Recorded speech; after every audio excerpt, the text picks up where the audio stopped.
Assalamualaikum warahmatullahi wabarakatuh.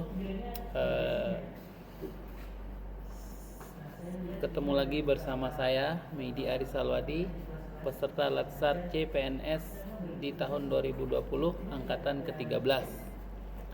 Pada kesempatan ini saya akan mencoba menjelaskan kembali tentang manajemen ASN. Manajemen ASN ini tentang gimana sih hak dan kewajiban dari ASN dalam menjalani tugas-tugasnya, dan kayak gimana sih ASN itu. Ini berdasarkan Undang-Undang Nomor 5 di tahun 2014 tentang ASN atau Aparatur Sipil Negara. Nah, berdasarkan undang-undang itu didapatkan pengertian tentang ASN. Aparatur sipil negara atau disingkat ASN adalah profesi bagi pegawai negeri sipil dan pegawai pemerintah dengan perjanjian kerja yang bekerja pada instansi pemerintah. Pegawai aparatur negara atau pegawai sipil negara atau pegawai ASN adalah pegawai negeri sipil atau pegawai pemerintah dengan perjanjian kerja yang diangkat oleh pejabat pembina kepegawaian dan diserahi tugas dalam suatu jabatan pemerintahan atau diserahi tugas negara lainnya dan digaji berdasarkan peraturan perundang-undangan. Nah, di sini juga kita akan bicara dengan jenis, status, dan kedudukan ASN itu seperti apa. Jadi pegawai ASN itu terdiri dari dua, ada PNS, ada P3K. PNS yang merupakan pegawai ASN yang diangkat sebagai pegawai tetap oleh pejabat pembina kepegawaian dan memiliki nomor induk pegawai secara nasional. Sedangkan P3K adalah pegawai ASN yang diangkat sebagai pegawai dengan perjanjian kerja oleh pembina kepegawaian sesuai dengan kebutuhan instansi pemerintah dengan ketentuan perundang-undangan juga. Pegawai ASN berkedudukan sebagai unsur aparatur negara. Pegawai ASN melaksanakan kebijakan yang ditetapkan oleh pimpinan instansi pemerintah.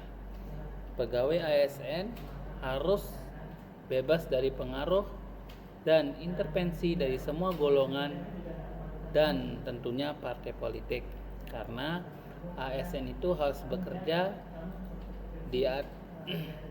untuk semua masyarakat atau untuk semua kalangan, bukan untuk dirinya sendiri atau golongannya atau golongan-golongan tertentu kayak gitu. Kalau jadi ASN kita tidak boleh terintervensi oleh siapapun dan kita tidak boleh mengikuti golongan apapun, apalagi yang membahayakan NKRI kita. Nah, di sini ada juga hak dan kewajiban ASN. Nah, ASN itu berhak pertama mendapat gaji, tunjangan, dan fasilitas, mendapat hak cuti, terus mendapat jaminan pensiun, jaminan hari tua, perlindungan, dan pengembangan kompetensi. Nah, inilah hak-hak yang didapatkan oleh ASN. Makanya kalau mau jadi ASN dari sekarang kita harus benar-benar belajar melatih diri kita menjadi abdi negara yang baik. Karena dengan memperoleh hak-hak seperti ini untuk hidup berkehidupan dirasa sudah cukup sebagai ASN ya. Manajemen ASN sebenarnya dibagi menjadi beberapa. Manajemen ASN diselenggarakan dengan sistem merit namanya. Dan manajemen ASN meliputi manajemen ASN dan manajemen P3K. Karena unsur ASN tadi dibagi menjadi dua, satu PNS dan satu P3K. Satu yang mempunyai NIP dan satunya atas dasar kontrak kerja berdasarkan kebutuhan dari instansi pemerintah tertentu. Nah, manajemen PNS sebagai ASN, gimana sih manajemen PNS? Manajemen PNS meliputi beberapa hal. Penyusunan dan penetapan kebutuhannya.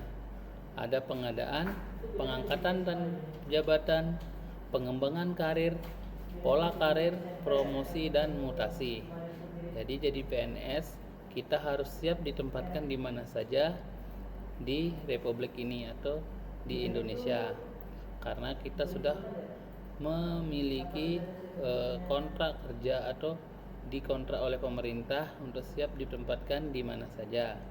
Dan juga untuk ASN kita mempunyai penilaian kerja, penggajian dan tunjangan, penghargaan, disiplin, pemberhentian, pensiun dan tabungan hari tua, dan perlindungan hukum tentunya. Karena ASN itu dilindungi oleh undang-undang seperti yang tadi. Hak dan kewajiban ASN ada di Undang-Undang Nomor 5 Tahun 2014 tentang ASN atau Aparatur Sipil Negara. Ayo bergabung menjadi ASN, kita bersama-sama menjadi ASN yang hebat. Terima kasih. Mungkin hanya ini yang bisa saya sampaikan tentang manajemen ASN.